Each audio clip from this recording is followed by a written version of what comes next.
સરહદી વિસ્તારોમાં મુખ્યમંત્રી સડક યોજનાના નામે ઘી કેળા. કોન્ટ્રાક્ટરો અને માર્ગ મકાન વિભાગના અધિકારીઓના મેળા પાણીના લીધે વાહન ચાલકો પરેશાન.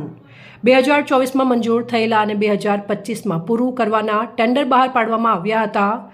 ટોભાથી ચોટીલ 7 કિલોમીટરનું પેવર કામ હજુ સંપૂર્ણ થયું નથી. દિવ્ય એન્ટરપ્રાઇઝ એજન્સી થરાદને 5.8 કરોડમાં નવીન રોડ બનાવવા માટે ટેન્ડર આપવામાં આવ્યું હતું.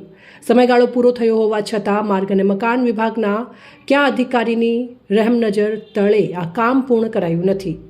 ટોભાથી ચોટીલ વચ્ચે 7 કિલોમીટર લાંબા નવીન રોડ બનાવવા માટેના મટીરિયલ્સનું પૂરતા પ્રમાણમાં ઉપયોગ કરવામાં આવ્યો નથી અને રેતી પાથરી તેના ઉપર કપચા અને કપચાનો ભૂક્કો પાથરી દેવામાં આવ્યો છે.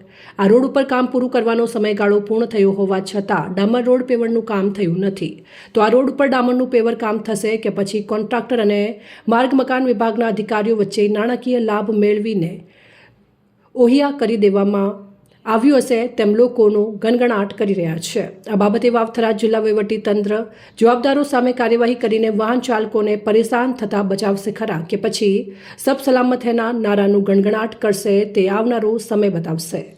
અહેવાલ બાબુ ભાટિયા, સંબંધ ભારત ન્યૂઝ, થરાદ.